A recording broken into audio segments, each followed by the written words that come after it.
5 गरीब बहुओं का बास का ससुराल।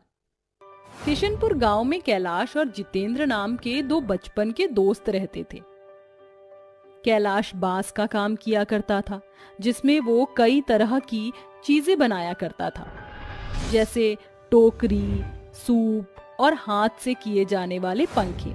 वहीं दूसरी तरफ जितेंद्र खेती करता था। जितेंद्र और कैलाश की बचपन से ही बहुत अच्छी दोस्ती होती है, इसलिए आज बचपन के दोनों दोस्त अपनी सालों पुरानी दोस्ती को रिश्तेदारी में बदलने का सोचते हैं। कैलाश, मैं सोच रहा था कि तेरे 5 बेटे हैं और मेरी 5 बेटियां, तो अपने बच्चों की शादी अलग अलग घर में करने से अच्छा है कि हम इनकी शादी एक ही घर में कर दें। मैं चाहता हूं कि मेरी 5 बेटियां तेरे घर की बहू बने। तुमने तो मेरे दिल की बात कह दी, मैं भी यही सोच रहा था।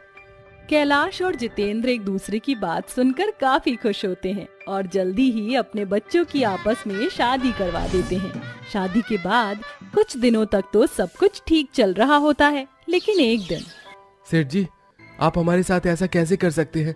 हम इतने सालों से आपके यहाँ काम कर रहे हैं, हमने आज तक आपको शिकायत का एक मौका भी नहीं दिया, तो आज आप हमें अचानक काम से क्यों निकाल रहे हैं?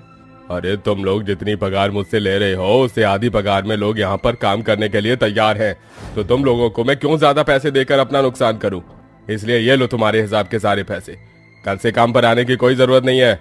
इतना कहकर सेठ वहाँ से चला जाता है, जिसके बाद 5 भाई निराश होकर वापस अपने घर लौट आते हैं। आप लोग आ गए, वो भी इतनी जल्दी? लेकिन अभी तो आप लोगों की छुट्टी होने में काफी समय है ना? अब हमारी छुट्टी हमेशा हमेशा के लिए हो गई है। सेठ जी ने हमें काम से निकाल दिया है। लेकिन क्यों? उन्हें आधी पगार में काम करने वाले लोग मिल गए हैं, लेकिन हम लोग अब क्या करेंगे? ये घर कैसे चलेगा? ना जाने हमारे हंसते खेलते परिवार को किसकी नजर लग गई। मेरा बांस का काम भी आजकल नहीं चल रहा है। पूरे दिन में एक आधा ऑर्डर भी बड़ी मुश्किल से आता है। ऊपर से मेरे 5 बेटों की नौकरी भी चली गई। पिताजी, आप फिक्र मत करिए, हम ही आज जाकर कहीं ना कहीं काम ढूंढ लेंगे। कैलाश के 5 बेटे नौकरी की तलाश में निकल जाते हैं। सुबह से शाम हो जाती है, लेकिन 5 बेटों में से किसी को भी कोई काम नहीं मिलता, जिसके बाद थक हार कर 5 भाई घर वापस आ जाते हैं। अब ना ही कैलाश का बांस का काम चल रहा था और ना ही 5 बेटों के पास कोई नौकरी थी, जिसके चलते घर में पैसों की परेशानी आने लगी थी। इसलिए कैलाश की 5 बहुएं अब बाहर काम करने का सोचती हैं। मैं सोच रही थी क्यों ना हम लोग कहीं बाहर जाकर काम ढूंढना शुरू कर दें। तुम ठीक कह रही हो नंदनी, अगर हम लोग भी हाथ पर हाथ धरकर बैठे गए तो हमारे घर के हालात और ज्यादा खराब हो जाएंगे। अब हमें भी अपने घर का खर्च चलाना होगा। कैलाश की 5 बहुएं काम ढूंढने के लिए निकल जाती हैं, लेकिन औरत होने की वजह से उन्हें हर जगह काम मिलने में काफी परेशानी होती है। आप हमें काम क्यों नहीं दे सकते? हम ये काम कर लेंगे। आप 5 ये काम कर सकती हैं, लेकिन ये काम बहुत मेहनत वाला है, इसलिए इसे आदमी ही करे तो ठीक है। आप लोग यहाँ से जा सकती हैं वैसे। लेकिन हमें काम की बहुत जरूरत है, आप हमें भगवान के लिए काम दे दीजिए। आप औरत हैं इसलिए मैं आपका सम्मान कर रहा हूँ, वरना अगर कोई आदमी होता तो उसे मेरे लोग धक्के मारकर यहाँ से निकाल देते। मैं आपसे 1000 बार कह चुका हूँ कि यहाँ आप लोगों को कोई काम नहीं मिलने वाला। फैक्ट्री मालिक की बातें सुन 5 बहुएं निराश हो जाती हैं और अपने घर वापस लौट आती हैं। पूरे परिवार को दिन भर में एक बार का खाना भी अब बहुत मुश्किलों से नसीब हो रहा था, जिसे देखकर कैलाश कहता है, मैं सोच रहा हूँ क्यों ना हम कोई नया काम शुरू करें, हो सकता है इससे हम लोगों को फायदा हो।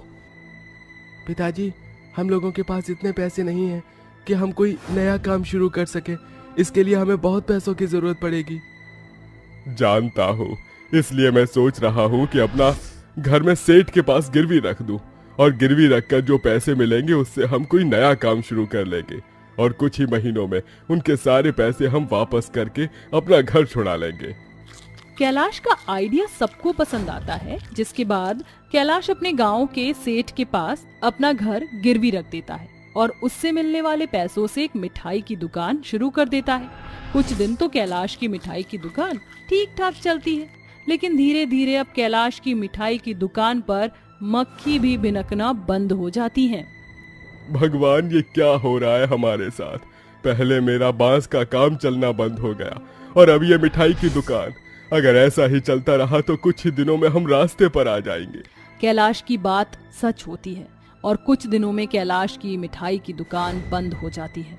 जो पैसे कैलाश को घर गिरवी रखने पर मिलते हैं, उन पैसों को समय पर ना चुकाने की वजह से सेठ कैलाश से घर छीन लेता है और कैलाश और उसका पूरा परिवार सड़क पर आ जाता है और एक तिरपाल की झोपड़ी बनाकर उसमें रहने लगता है। समय बीतता रहता है कि एक दिन कैलाश की 5 बहुएं कैलाश को बांस की टोकरी बनाते हुए देखती हैं और उसके पास जाकर कहती हैं, पिताजी, इन बांस की लकड़ियों से कुछ भी बना सकते हैं? हाँ बहू, बांस की लकड़ियों से हम बहुत सारी चीजें बना सकते हैं। अगर ऐसा है तो क्यों ना इन बांस की लकड़ियों से हम सबके रहने के लिए घर बनाएं। आप जानते हैं कुछ ही दिनों में बारिश का मौसम शुरू हो जाएगा और बारिश में इस तिरपाल की झोपड़ी में रहना हम सब के लिए नामुमकिन है। इसलिए हम लोग बांस का घर बनाकर उसमें रहेंगे।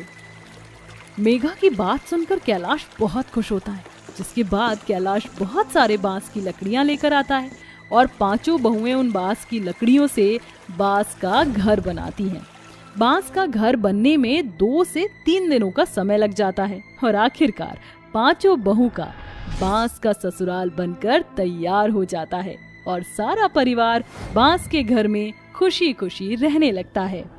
तुम 5 की सूझबूझ से हम लोगों की छत का इंतजाम तो हो गया, लेकिन अब हम लोग खाने का इंतजाम कहाँ से करेंगे? हम 5 भाइयों ने पूरे गांव भर में देख लिया, लेकिन हमें कहीं पर भी काम नहीं मिल रहा। बाबूजी को भी दिन में बस 1 या 2 ऑर्डर मिलते हैं और उनसे मिलने वाले पैसों से हम सबका गुजारा नहीं हो सकता। आप फिक्र मत करिए, हम लोग एक बार फिर से जाकर गांव में काम ढूंढते हैं और मुझे विश्वास है कि इस बार माता रानी की कृपा से हम 5 को काम मिल जाएगा। सुगना की बात को सच होते हुए देर नहीं लगती। 5 बहुओं को अलग अलग घर में नौकरानी का काम मिल जाता है, जिससे मिलने वाले पैसों से अब घर का गुजारा ठीक ठाक चल जाया करता था। ऐसे ही समय गुजरता रहता है। एक दिन कैलाश रोज की तरह बांस की टोकरी बना रहा होता है कि तभी कैलाश के बांस के घर के सामने एक बड़ी सी गाड़ी आकर रुकती है, जिसमें से एक बहुत बड़े म्यूजियम का ओनर निकलता है। साहब, आप कौन है? मैंने आपको पहचाना नहीं। मेरा नाम पुनीत है और मैं एक म्यूजियम का ओनर हूँ। मैं काफी दिनों से यहाँ से गुजर रहा हूँ। हर बार मेरी नजर आपके इस बांस के घर पर पड़ती है। क्या ये बांस का घर आपने बनाया है? हाँ साहब, ये बांस का घर मैंने और मेरी 5 बहुओं ने मिलकर बनाया है। वाह, आपका ये बांस का घर मुझे काफी पसंद है। क्या आप मेरे म्यूजियम के लिए भी एक बांस का घर बना सकते हैं? इसके लिए मैं आपको काफी अच्छी कीमत दूंगा। पुनीत की बात सुनकर कैलाश बहुत खुश हो जाता है और घर बनाने के लिए हाँ कर देता है, जिसके बाद कैलाश दिन रात मेहनत करके बांस का घर बनाता है, जिससे कैलाश को अच्छी कीमत मिलती है।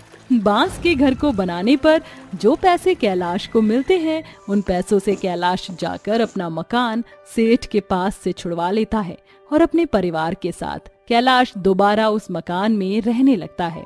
धीरे धीरे कैलाश का बना हुआ बांस का घर काफी लोगों को पसंद आता है। अब दूर दूर से लोग कैलाश के पास बांस की चीज बनवाने के लिए आते हैं, जिसके बाद अब कैलाश के परिवार के पास पैसों की कमी नहीं होती, जिसे देखकर कैलाश की 5 बहुएं भी अब नौकरानी का काम छोड़ देती हैं, जिसके बाद अब सारा परिवार खुशी खुशी एक साथ रहता है।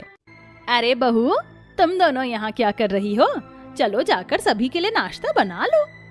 हमें काम करना ही नहीं आता माँ जी।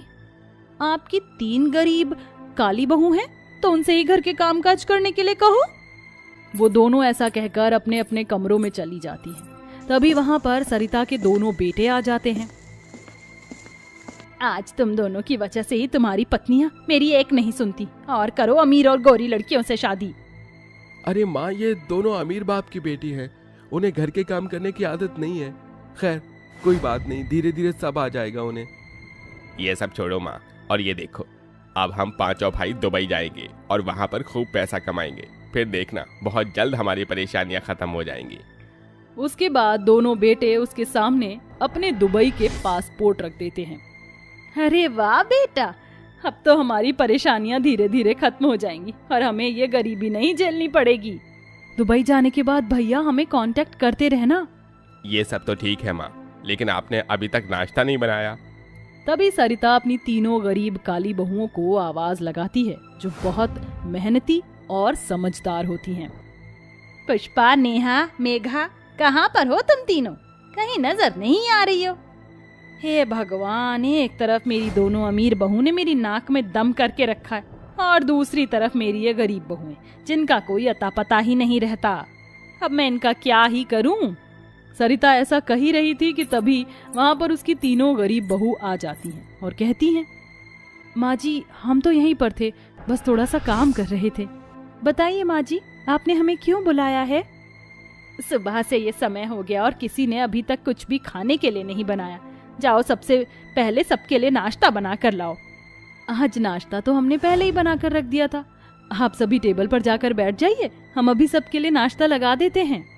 वह तीनों मिलकर खाने की टेबल पर नाश्ता लगा देती है, जिसके बाद वहां पर सरिता की अमीर बहू भी आ जाती है और खाना देखकर कहती है, हे भगवान, ये सब क्या बना रखा, इतना ऑयली खाना। अरे ऐसा खाना खाकर तो अच्छे से अच्छा इंसान मर जाएगा। इन तीनों को कूड़ा कचरा बीनने के अलावा और कोई काम भी नहीं आता है। इन्हें तो बस वो गरीबों जैसा खाना बनाना आता है। ये चावल बना के रखती हैं और यहाँ पर दाल बना कर रखी है। अरे रोज सुबह शाम ये सब खा खा कर हम बोर हो गए हैं। जो तुम्हारे आगे है उसे खा ही लो, क्यों इतना तमाशा कर रही हो? सरिता के कहने पर उसकी दोनों अमीर बहू खाना शुरू करती हैं, लेकिन वो आधा अधूरा खाती हैं और वहां से उठकर चली जाती हैं। जिसके बाद सरिता के 5 बेटे अपना अपना नाश्ता करके काम के लिए निकल जाते हैं। वहीं घर के सारे काम करके सरिता की तीनों गरीब बहुएं बाजार में घूमने के लिए निकल जाती हैं, जहां वह प्लास्टिक की जितनी भी बोतलें देखती हैं उन्हें उठाकर अपने ससुराल में ले आती हैं और घर के बाहर इकट्ठा करना शुरू कर देती हैं। ये सब देखकर कीर्ति और प्रेरणा उन तीनों से कहती हैं, अरे माना कि तुम तीनों गरीब परिवार से आई हो, लेकिन ये कूड़ा बीनने की आदत तुम्हारी कब जाएगी? वो कहते हैं ना, कुत्ते की दुम 12 महीने भी सीधी रखने के बाद टेढ़ी की टेढ़ी रहती है। तो ये गरीबों में भी वही आदत होती है। ये चाहे जितना भी अच्छे परिवार में आ जाए, इनकी गरीबी कभी इनका पीछा छोड़ती ही नहीं। ऐसा कहकर वो दोनों घर के अंदर चली जाती हैं। इन दोनों को हमसे दिक्कत क्या है? हमने इनका क्या बिगाड़ा है? इनका कुछ नहीं बिगाड़ा, सारी गलती हमारी गरीब होने की है। अगर आज हम इनकी तरह अमीर होते तो इनका मुकाबला कर पाते। ये सारी बातें छोड़ो, ये देखो हमारे पास अब कितनी सारी बोतल इकट्ठा हो गई हैं, लेकिन अभी हमें और भी बहुत सारी बोतल चाहिए। और अब घर के बाहर तो जगह बहुत सारी घिर गई है। एक काम करते हैं, अब जो बोतल लेकर आएंगे उन्हें घर के पीछे की तरफ रखेंगे, ताकि वह लोगों को ज्यादा नजर ना आए। हाँ, तुमने बिल्कुल सही कहा, मैं तुम्हारे साथ हूँ। रोजाना की तरह बोतल इकट्ठी करने के बाद वो तीनों घर के अंदर चली जाती हैं और अपने घर के बाहर इतनी सारी बोतल देखकर सरिता को बहुत तेज गुस्सा आता है। वहीं दूसरी तरफ कुछ ही दिनों के बाद सरिता के 5 बेटे दुबई चले जाते हैं। उनको गए हुए काफी समय हो जाता है। ना तो वो वापस आते हैं और ना ही उनसे सरिता की कोई बात हो पाती है। इसी दौरान घर में बहुत सी परेशानियां भी शुरू हो जाती हैं। पता नहीं और कब तक इस घर में हमें भूखे मरना पड़ेगा। ऐसे दिन तो हमने कभी जिंदगी में नहीं देखे। अब मुझसे ये सारी परेशानियां और बर्दाश्त नहीं की जा रही हैं। माँ जी, आप एक काम करो, हमें हमारे मायके भेज दो, वही ठीक होगा। हमें तो ऐसा लगता है कि तुम्हारे बेटे यहाँ से जाने के बाद हमें भूल ही गए हैं। सरिता को कुछ समझ नहीं आता, जिसके चलते वो अपनी परेशानियों को खत्म करने के लिए अपना घर गिरवी रख देती है, जिससे कुछ दिन तक तो उनका गुजारा होने लगता है। लेकिन कुछ दिन बाद सारे पैसे खत्म हो जाते हैं और फिर से उनके ऊपर परेशानियां टूट पड़ती हैं। हे भगवान, अब मैं क्या करूं? मुझे तो कुछ भी समझ नहीं आ रहा। सरिता ये सब सोच ही रही थी कि तभी उसकी दोनों अमीर बहुओं के बहुत जोर से चिल्लाने की आवाज आती है। सरिता उनकी आवाज सुनते ही घर के बाहर दौड़ते हुए जाती है। अरे क्या हुआ? तुम दोनों क्यों चिल्ला रही हो? ये देखिए माँ जी, ये घर कितना प्यारा और सुंदर लग रहा है। ये तो बोतलों से बना हुआ घर है। सरिता भी प्लास्टिक की बोतलों से बने हुए घर को देखकर अचंभित रह जाती है। तभी वहां पर उस घर की बोली लग रही होती है। इस प्लास्टिक की बोतल के घर के लिए मैं 70 लाख रुपए देने के लिए तैयार हूँ। मैं 80 लाख देने के लिए तैयार हूँ। एक के बाद एक बढ़कर बोली लगती है। ये सब देख सरिता हैरान रह जाती है और वो अपनी अमीर बहू को कहती है, देखा तुमने, जिन्हें तुम गरीब और उल्टा सीधा कहकर बुलाया करती थी और कूड़ा कचरा बीनने वाली कहती थी, आज मेरी उन तीनों बहुओं ने अपनी मेहनत से प्लास्टिक की बोतलों का घर बनाया है और इसकी बोली देखो कितनी महंगी लग रही है। सही कहा माँ आपने, जिन्हें हम कुछ नहीं समझते थे आज उन्होंने बहुत कुछ करके दिखाया है। कीर्ति और प्रेरणा की तो आंखें फटी की फटी रह जाती हैं। देखते ही देखते उनका प्लास्टिक का घर पूरे 1 करोड़ में जाकर बिकता है, जिससे वह अपने ससुराल के असली घर को छुड़ा लेती हैं। वहीं दुबई से उन 5 के पति भी वापस लौट आते हैं। वहां पर हमें कोई काम नहीं मिला, हमें तो सिर्फ एक ट्रैप में फंसाया गया था। भगवान का शुक्र है कि किसी तरह हम वहां से बचकर आ गए, और वहां से बचकर आने में हमारी पत्नियों ने हमारी मदद की है। तुम तीनों का बहुत बहुत शुक्रिया। हमने किताबों में पढ़ा था कि हम अगर प्लास्टिक का घर बनाते हैं तो हम उसे कहीं पर भी ले जा सकते हैं और सेटअप कर सकते हैं। इसी के चलते हमने प्लास्टिक की बोतल इकट्ठी की और उसी से प्लास्टिक का घर बनाना शुरू किया।